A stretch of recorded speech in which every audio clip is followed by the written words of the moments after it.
بغیر بتائے بغیر محسوس ہوئے ہمارے دلوں میں ہمارے گھروں میں گھس چکی ہے، ہمارے مذہبی نقطہ نظر کو بھی اپنے رنگ میں ڈال چکی ہے۔ اس وقت اکثر و بیشتر ہماری سوچ مادہ پرست ہو چکی ہے اور یہ سوچ پوری دنیا پر چھائی ہوئی ہے۔ اور دوسرا المیہ یہ ہے کہ میں اور آپ یا کوئی بھی شخص اگر اس سے آزادی حاصل کرنا چاہے، اس سے باہر نکلنے کی کوشش کرے تو وہ معاشرے سے کٹ جائے گا۔ یہ ایک علیحدہ جبر ہے۔ فرض کریں آپ اپنے اقدار کے ساتھ جینا چاہتے ہیں تو کم از کم آپ معاشرے میں نہیں جی سکیں گے، جنگل میں جانا پڑے گا۔ وہ اپنی دنیا آپ پیدا کر اگر زندوں میں رہنا ہے، یہ والا معاملہ ہو جائے گا۔ معاشرے میں آپ کو جگہ نہیں ملے گی۔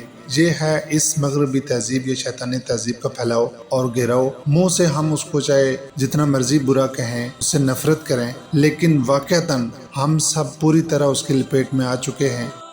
آج سے 1500 سال پہلے نبی کریم صلی اللہ علیہ وآلہ وسلم نے فرمایا تھا، علم اٹھا لیا جائے گا۔ آج میں اور آپ جس دور میں رہتے ہیں، ہمارا مشاہدہ تو یہ ہے کہ علم کا تو سیلاب آ گیا ہوا ہے۔ مثال کے طور پر آپ کسی مفتی صاحب سے کوئی فتویٰ پوچھتے ہیں تو وہ پہلے آپ فتویٰ لکھیں گے، سوال لکھیں گے، اس پہ ٹائم لگے گا، پھر اس کو پوسٹ کریں گے، پھر وہ مفتی صاحب تک جائے گا، ان کو ملے گا، وہاں پہ پھر کیو میں لگے گا، پھر وہ اس پہ ریسرچ کریں گے، پھر دوبارہ وہ لکھیں گے اور آپ کو جواب دیں گے۔ تو اس کو کم از کم 15 سے 20 دن یا مہینہ لگ جائے گا۔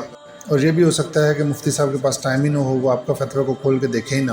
لیکن آپ کی جیب میں موبائل ہے، اس پہ ایک فیچر ہے اے آئی کا، آپ اس کو وہ مسئلہ پوچھ کر دیکھیں، آپ کو 10 سیکنڈ میں آپ کے سوال کا جواب دے دیا جائے گا اور ڈیٹیل جواب دے دیا جائے گا۔ مفتی صاحب نے اپنے مسلک کا بتانا تھا، اپنے مکتب فکر کا بتانا تھا۔ وہ حنفی ہیں تو فقہ حنفیہ کا بتائیں گے، شافعی ہیں تو شافعیہ کا بتائیں گے، مالکی ہیں تو مالکی کا بتائیں گے، اہل حدیث ہیں تو سلفی کا بتائیں گے، اہل تشیع ہیں تو اہل تشیعوں کا بتائیں گے۔ لیکن آرٹیفیشل انٹیلیجنس آپ کو تمام مکاتب فکر کی رائے آپ کے سامنے رکھ دے گی۔ پھر اگر آپ نے مفتی صاحب سے کوئی چیز دوبارہ پوچھنی ہو تو دوبارہ مہینہ لگے گا، لیکن اے آئی سے پوچھیں گے تو وہ پھر آپ کو 10 سیکنڈ میں جواب دے دے گی اور نیچے لکھا ہوگا اور کچھ۔ تو یہ حالات ہیں، تو پھر وہ کون سا علم ہے جس کے بارے میں کہا گیا کہ اٹھا لیا جائے گا؟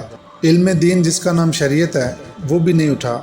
آج زمین کے اوپر جتنے علماء شریعت موجود ہیں، اتنے شاید پوری تاریخ اسلام میں موجود نہیں تھے، اور آج کے علماء کو اے آئی کی مدد بھی حاصل ہے۔ تو پھر کون سا علم اٹھ گیا؟ وہ جو علم اٹھا لیا گیا وہ تھا اللہ تعالیٰ کی پہچان کا علم، اللہ تعالیٰ کی معرفت کا علم، وہ کن فیکون والا علم، وہ علم تکوینیات، آخرت کے یقین کا علم اٹھا لیا گیا ہے۔ اس علم کے نتیجے میں پیدا ہونے والی سمجھ ختم ہو گئی ہے۔